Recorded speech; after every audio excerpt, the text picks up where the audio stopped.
Topic number 2 is assurance and non-assurance engagement.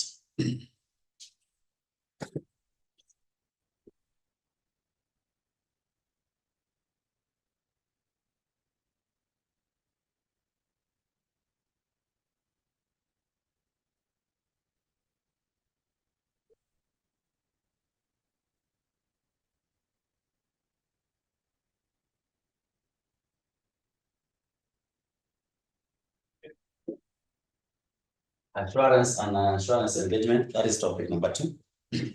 Now, the word assurance, that means somebody wants to increase your level of confidence. If I'm saying that I'm assuring you, I'm trying to increase your level of confidence. To assure, to increase the level of confidence. Now, we have in audit or in engagements, we have 2 types of engagements.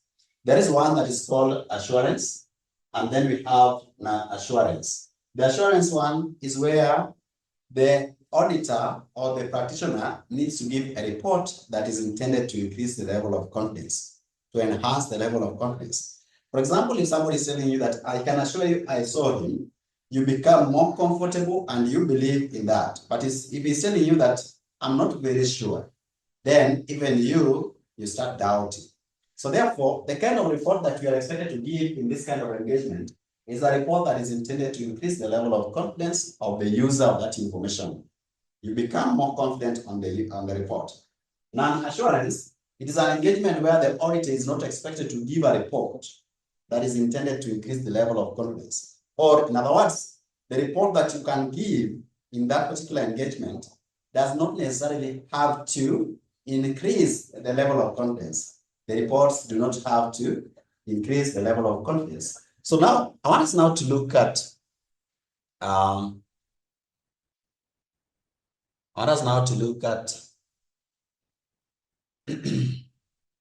audit we have defined. So I want to define assurance engagement.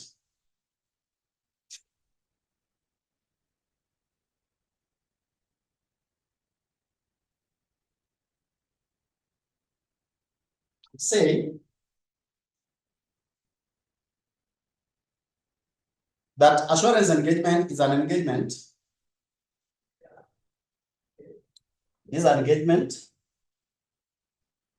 It is an engagement where the practitioner, and the term practitioner here we are referring to an auditor.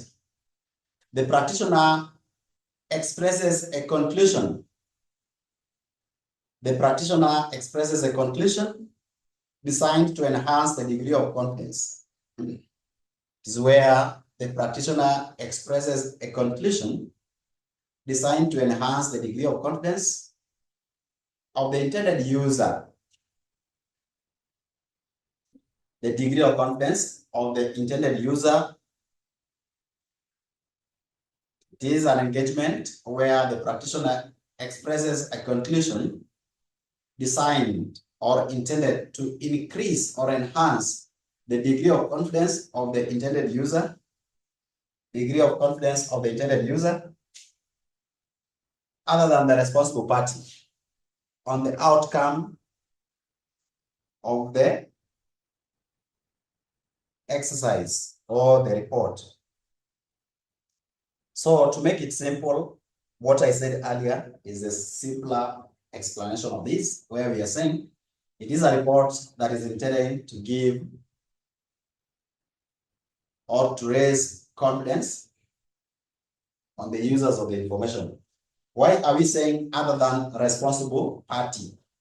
On that definition, you say degree of confidence of the intended user, degree of confidence of the intended user, other than the responsible party. Why are we saying other than responsible party? The responsible party is a user of information, but he's the one who prepared the report. So we are not there to confirm to him that you need to have confidence on this report, because himself is the one who has caused the mess. If it is misstatement, he's the one who has caused it. But now we want other users other than. That means that other users, which we have discussed in our previous classes, we talked about the users of financial statements, and we say that one of them is the government, competitors, suppliers, banks, rating agencies, customers, employees. And so those people are different from responsible party. They are not the people who kept the books. So we need to tell them that what have we seen on these books that they were not able to access, on the information that they didn't know. What have we seen and what is the correct position? The users of the information are interested in knowing the correct position of this. Let's now look at the elements of an assurance engagement. Elements of an assurance engagement.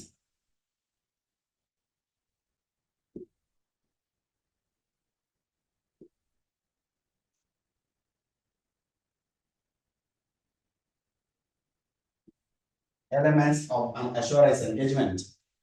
The first one, we have 5 elements. The first one is called three-party relations. In fact, they normally call them TSECA, right?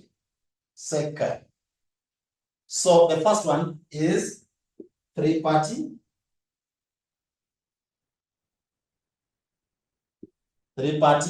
relationship. So who are these 3 parties? That in an engagement, there is a relationship between 3 people. Assurance engagement should have a relationship between 3 people. The first person is called the responsible party.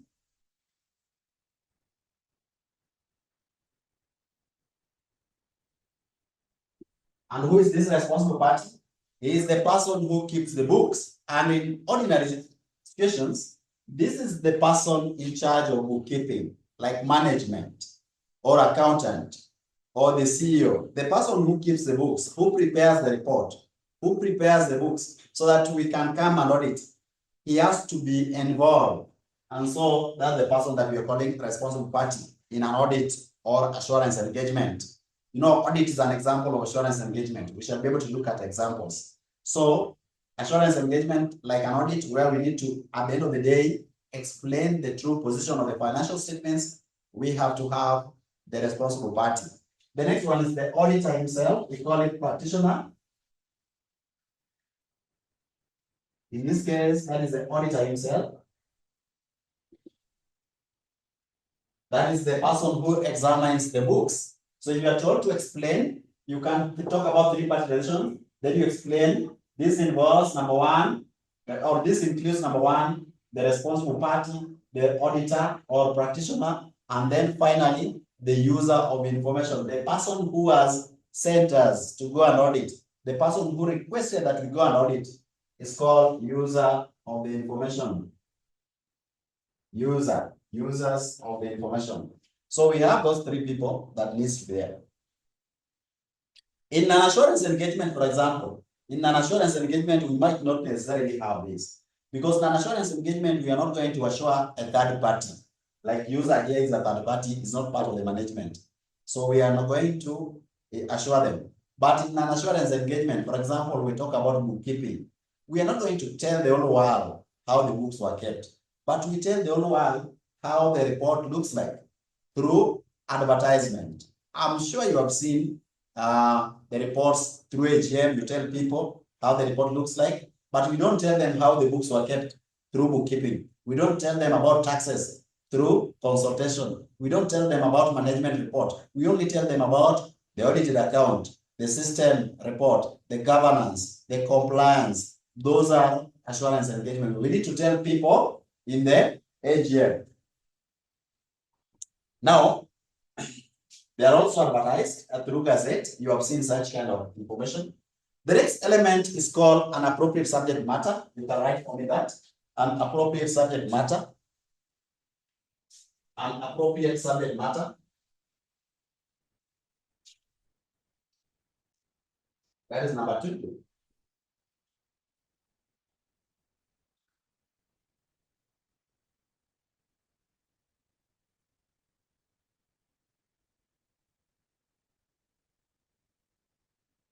The key thing here is subject matter. The key thing here is three-party relations. Here, subject matter. What is subject matter? Subject matter, you can say, you can explain that this is the item under investigation. It is what being investigated. It can be financials, it can be cost, it can be budget, it can be system, it can be governance, it can be anything. The item that is being investigated or being audited, that is what we call the subject matter. And why do we say it should be appropriate? The subject matter must be appropriate. It should be something that you can actually define. You can know the scope. You can know the criteria. You can know the standard. You can write the report. You can understand it. If it is not understandable, if it does not have criteria, if it does not have standard, if it does not have scope, if it does not have framework, then it is not appropriate. It is unauditable. You cannot be told to come and audit something that you cannot understand, something that does not have specific areas to be covered, that has got a defined scope. That makes it inappropriate. It is not auditable. But the item must be auditable by having a specific standard, by having the right scope or defined scope, a good understanding. And even the person who keeps the books, must know what is being audited, must understand the criteria to be used when it's being audited. You know, you cannot tell me that you're coming to audit me on something that I did, but I don't even know. I don't even know the criteria that was supposed to be used. So I don't know whether I've done a wrong thing or not.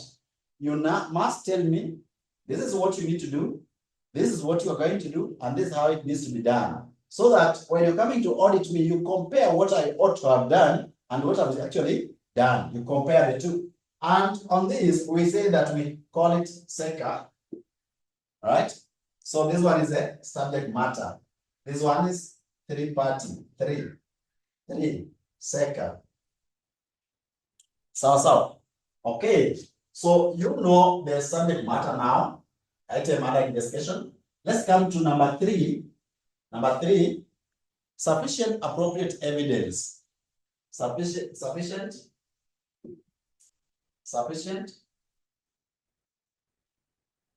appropriate evidence. The key word there is evidence. Evidence. The key word there is evidence. And that is why under 𝐒𝐻, the evidence is now E. Evidence. So, yes, appropriate evidence. So when we say that the evidence should be sufficient and appropriate, we are saying that it should be sufficient in two ways. In quantity. I'll repeat again in this class, as I always tell my students, that there is no audit without evidence. There is no audit without evidence, right?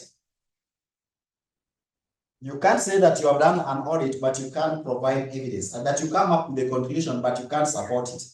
That is not true. I'm sure you have seen where we have cases like there is examination or investigation, like we did with IEBC after election. People were trying to say that there were some log-ins. So we have to get audit trail for those who log in. There are some papers that were not there. There are some papers that were missed. Some reports were misbehaved with. We have to have evidence. Now, you can remember during Supreme Court case about elections, they were talking about the votes that were mishandled. And you could see that they were so insufficient. You can't tell me that out of maybe you are having a population of 15 million at only 100,000. 100,000 when you compare 15 million, then you only have maybe 100,000 with an issue. What is the percentage of this? Right? 1 out of 150. What percentage is this? So that you can understand the insufficiency. What we are saying is that as you collect evidence, the evidence should not be insignificant. It should not be insufficient. It should be large enough to support the situation. If the votes that were misbehaved with only 100,000, when the total vote cast was 15, then we are saying that this one is insufficient, because in terms of percentage, you can be able to see that this one is not something that can actually make a difference. It is a 0.006.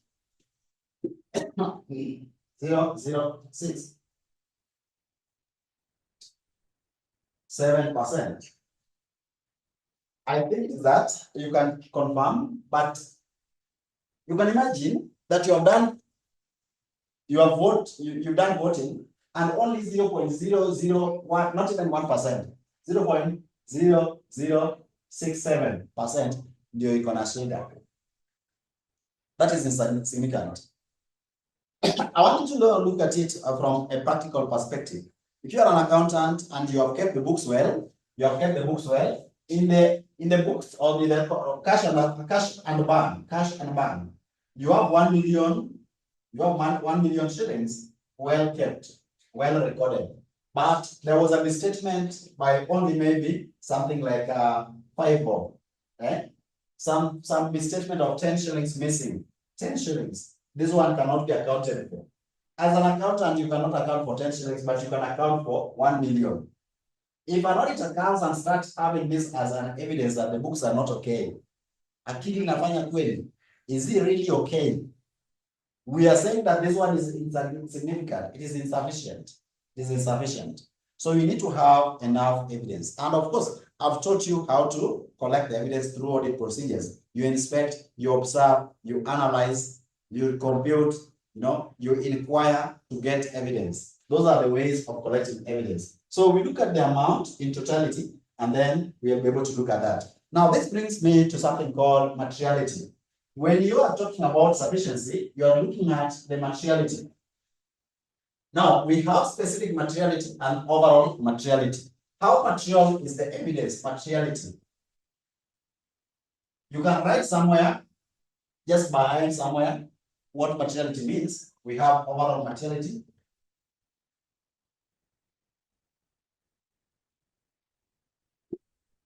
And specific materiality. How material is that issue? How material, what is the amount of damage? What is the amount of damage caused? If it is a misstatement, how big is the misstatement? How material it is? Now, materiality, you can define it and say, you are writing somewhere behind the book or just at the margin, just to remind you, because we are still under elements of engagement. But I want you to talk about materiality so that you don't forget. In case we don't cover it again, you are okay. The examiner can ask you to define the term materiality, or how is materiality applicable in audit. You can say that materiality, information is said to be material. Information is considered to be material if information is said to be material if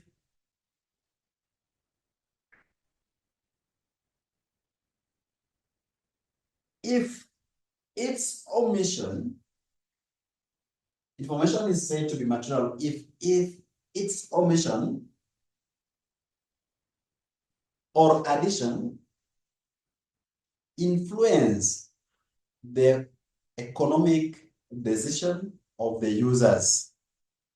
We say that is material if its omission or addition influences the economic decision of the users.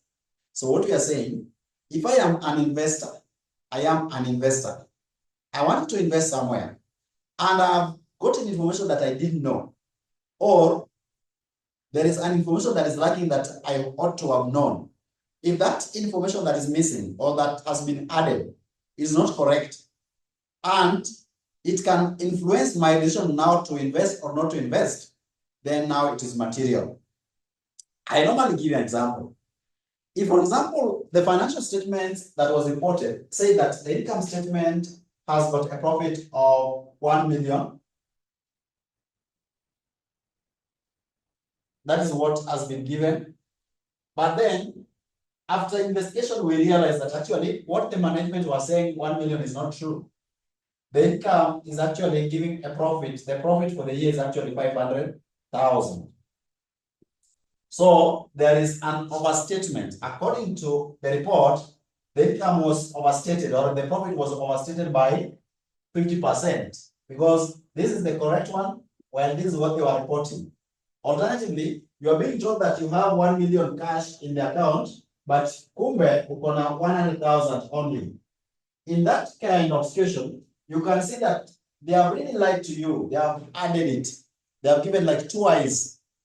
Therefore, in this case, we are saying that this information is material. If I were to invest because I saw 1 million, so I wanted to invest in this company because the report showed 1 million, only to realize that it is not actually 1 million, it is 500,000. I can make now decision not to invest because those guys are lying. If I decide not to invest because the information that has been given is misstated and the misstatement is material, it has made me to change my economic decision, the decision to do business, the decision to invest. Then now that information is material. If you told me that it was 1 million, and then I came and realized that actually it is 990 or maybe 999, 988. The only difference is 12 shillings. I will still go ahead and invest because I feel like 12 shillings here is immaterial. That is a small error. 999 is almost the same as 1 million. So there's no big difference. This one, even if it was overstated, the original report was overstated by 12 shillings.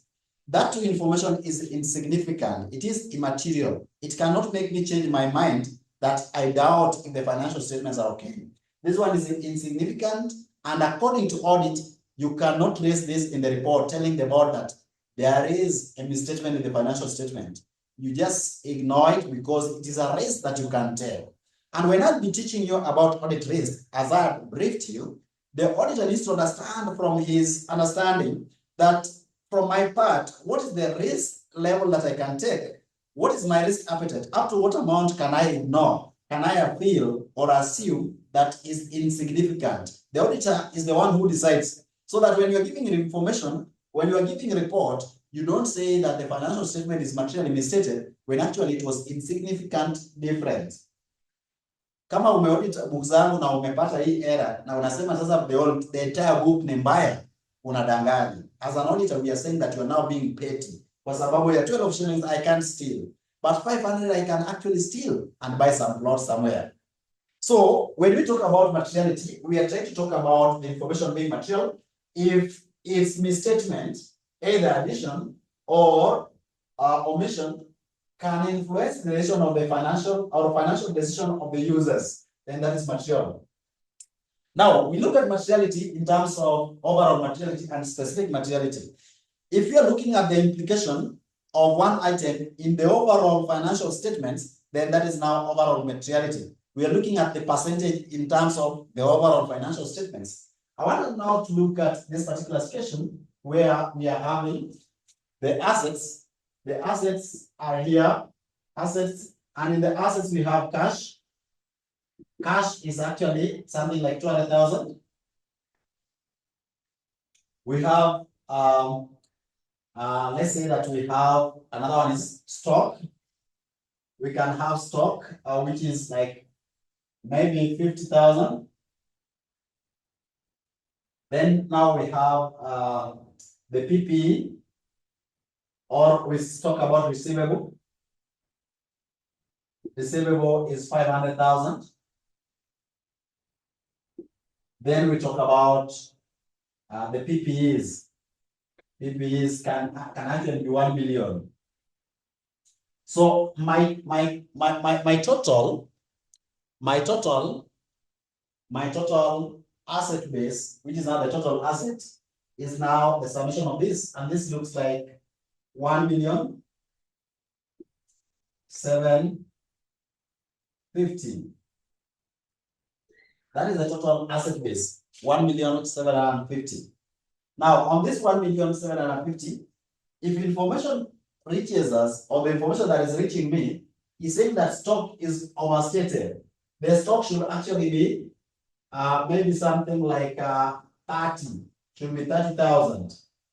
But we have written 50,000. 50,000 is what we have written. We have been given 50, but after audit, we realize that the stock should not be 50, it should actually be 30. That means that stock has been overstated by 20%. When you look at specific item, specific item, it is 20,000 that has been overstated all over the overall 50,000 of the stock, which gives you 40%. The whole 40% has been misstated. 40% has been misstated. From that point, 40% of the stock is misstated. It is material, but on the specific item, we are talking about specific materiality. It is material when you look at the specific item. But now let's look at the overall asset. On the overall asset, we are saying it is only 20,000. Like now, the overall thing, the rest are okay. Only 20 has been misstated out of total of 1, the whole asset base. What is the percentage of this? So we have 20,000 out of 1.5 million. 20,000 divided by 1,750. So it is actually coming to be 1.1%. This one is equivalent to 1.1%. Now, you look at the overall materiality, it is immaterial. When you look at the overall thing, it is immaterial because it only contributes to, the misstatement only contributes to 1.1%. But when you look at the specific, it is 40%. Now, the auditor needs to look at now, if that is the situation, because we are saying that according to the overall materiality, it is immaterial. But when you look at the specific, it is material on specific, but immaterial on overall. The auditor now needs to come and sit down and judge. What is the implication of misstating that particular item, even if it is small? If it was cash, cash needs to be 100% correct. For cash, there is no room for misstatement, unless it is just something that like 12 shillings that we have seen. You cannot give an allowance of even 40%. For cash will be serious because cash is liquid. People can easily steal cash. But if it is other items like PPEs, you should not be very much worried if the materiality is very low. But the auditor now needs to make a judgment. What will be the implication on my report if I give it a green light? Niseme books are okay because it is immaterial overall. Nikisema the books are okay kwa sababu ni kidogo when you look at kijumla. What will be kijumla? What will be the implication? The auditor now needs to make a decision from that point. So one of the things that you need to consider when you're looking at materiality, factors that you need to consider when you are considering materiality or judging materiality, number one is the sensitivity of the information. There are cases that information is so sensitive that even a small error you don't want to omit. For example, if you're auditing hostel, then you realize that there was a mistake that is very small that was done. It involves the health of the patient. Maybe it was about the drug. The drug has been, there's something that, a chemical that has been included in the drug. Even it is just a drop. It is a drop that is material. It is going to kill somebody. So that is material. You cannot ignore. So you look at the sensitivity of the report. Number two, the intended use of the report. There are reports that needs to be 100% correct. That even a single thing, if there is a materiality issue, even if it is immaterial but is a mistake, it is immaterial, that one needs to be always considered. The use of the report. There are reports that needs to be 100% sure, right?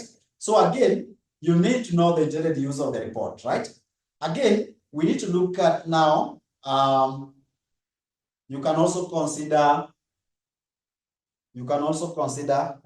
we've talked about the intended use of the report. We talked about the sensitivity of the subject matter. You can also talk about the overall population, right? If it is a big population, then, for example, whatever you're auditing was quite wide and you got something, there's some that you can ignore. So the auditor's judgment has to consider a lot of things. There are areas that you need to be very accurate and areas that you can actually give some allowances, right? Now, that is all about the specific and overall materiality. So if the examiner asks you anything about materiality, please be comfortable. Don't be scared. Let's look at number 3.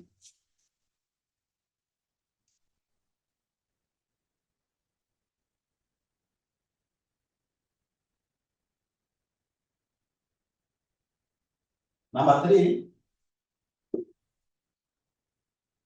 And of course, there's another thing that I want to add on in terms of sufficiency. In terms of sufficiency, there is a situation where you're looking at quantity in lump sum, but there's a situation where they can be immaterial, but they are quite numerous. For example, if it is a bank that you are auditing, it is a bank that you are auditing. Listen, you are auditing a bank. Then you realize that the system has got a problem in such a way that every day the system debits or takes money away from customers only 1 shillings per customer. Yani shilingi moja tu kwa kila customer, or even 0.5.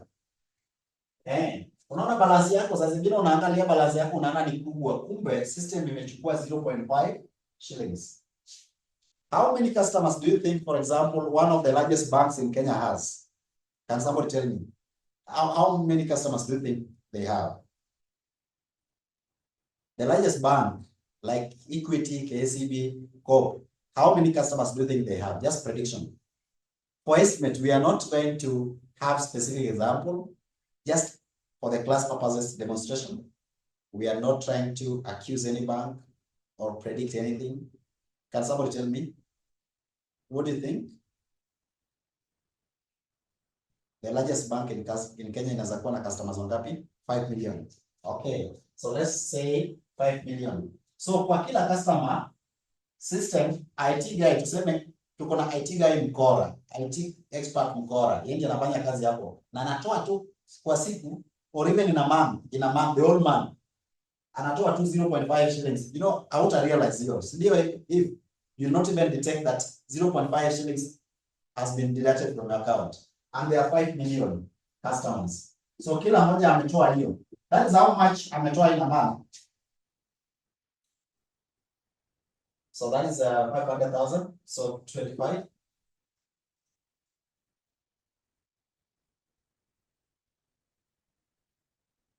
$2.5 million in a month. That is what IT guys can do. And let me tell you one secret thing. If companies know that you understand accounts and you understand ICT very well and accounts very well, those people will really respect you. They will fear you. IT guys are people that you can actually, you can actually beg them. Unawaomba tu wakwe watu wazuru, because those people can actually mess up with the system. They can do something that you can lose a lot of money in business. So IT guys are people that must be respected. So imagine 1 month wanaweza gonga hii. Anakuna mwenye anajua. Now, that one, therefore, 0.5 is material. Because you look at now the implication collectively. The implication collectively. So I don't look at it like 0.5, but now I look at the general implication. Number 2, if you realize that there is a teller who normally steal every month or every day, anatoa tu kitu kama 10 bob or even 100 shillings. You look at it as a trend. Amechukua leo, akachukua kesho, hivyo. So even if it's a small amount of money, the teller has given you back the whole amount is safe, but only 50 bob amechukua, na hiyo ni trend. Amechukua siku ya kwanza, the second day, the third day. Even if the total is only 1,000, it is a material kwa sababu this is a trend, and if it continues, it is going to cause a bad implication to the company. It is a immoral behavior. Therefore, you are right to include that as part of your evidence in the report that things are not okay. Either there is a weakness in the control system, you might not look at it in terms of theft of the amount, but you are looking at it in terms of the weakness in the control system, because if this thing persists, today it is 100, tomorrow it can be 1 million, because that weakness persists, and this weakness has been detected by people who are perpetrators. They will take advantage of this. So in your report, you are right to include that. Even though it might look like immaterial, the implication will be material. So it is not a one-off figure, but it's a small amount repeated severally. Now, let's now look at the next part, which we are now talking about. Suitable criteria.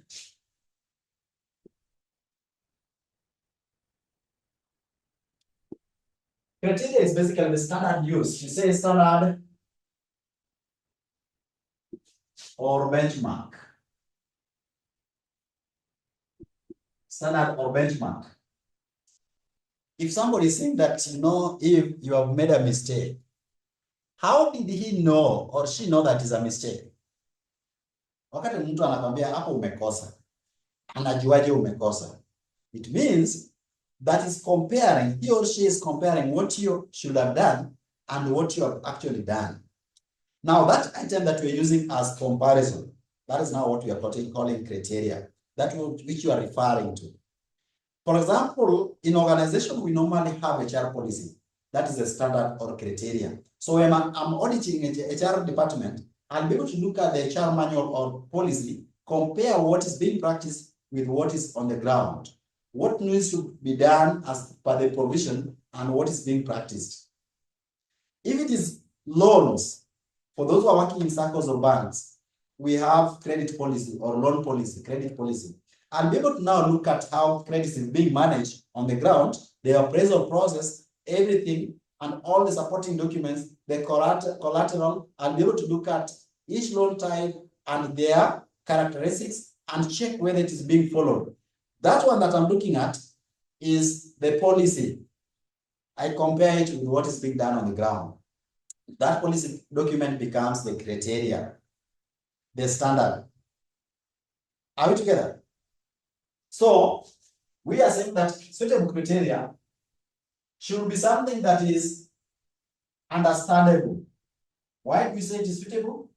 Understandable, relevant. Should be understandable, relevant. It means I cannot come and audit ICT manager, ICT department using the standard for HR or financial management manual, finance manual. I can't be able to audit. Instead of using the ICT policy, I'm using HR policy. It means that it's not suitable. It is not the right one. You can't compare a goat and a sheep. You can't compare the two. If it is a sheep, let it be a sheep. A goat, let it be a goat. All right? So it is not suitable because it's not relevant. It is not applicable. They don't have any linkage. That criteria needs to be something that is understandable. The person who keeps the subject matter should know the criteria that is used to measure the subject matter. The criteria that is used to measure the subject matter. It should know. So therefore, we are saying that it is the standard that is used to measure the subject matter. The standard that is used to measure the subject matter.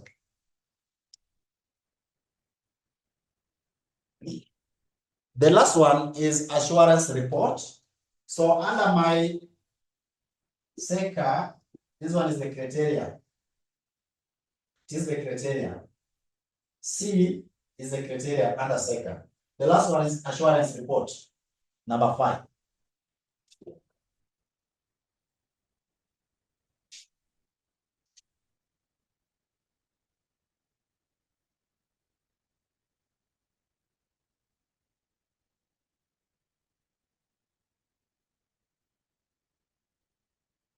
Assurance report. So assurance report, we are saying that after you have done the audit, you have audited the subject matter, you have collected the evidence. Of course, you are comparing the subject matter and the criteria, and then you collect the evidence. You need to give a report, and that report should be assurance report. If it is not assurance engagement, if it is non-assurance engagement, you don't provide assurance report. But if it is assurance engagement, you need to provide assurance report. Assurance report should be a report that is intended now to increase the level of confidence. It should be in written form. It should be reasonable. It should be reasonable so that, and it should be reasonable and understandable. Make it in a language which the user can understand.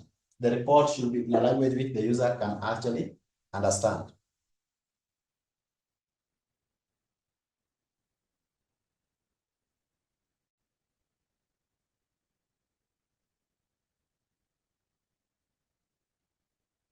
Okay.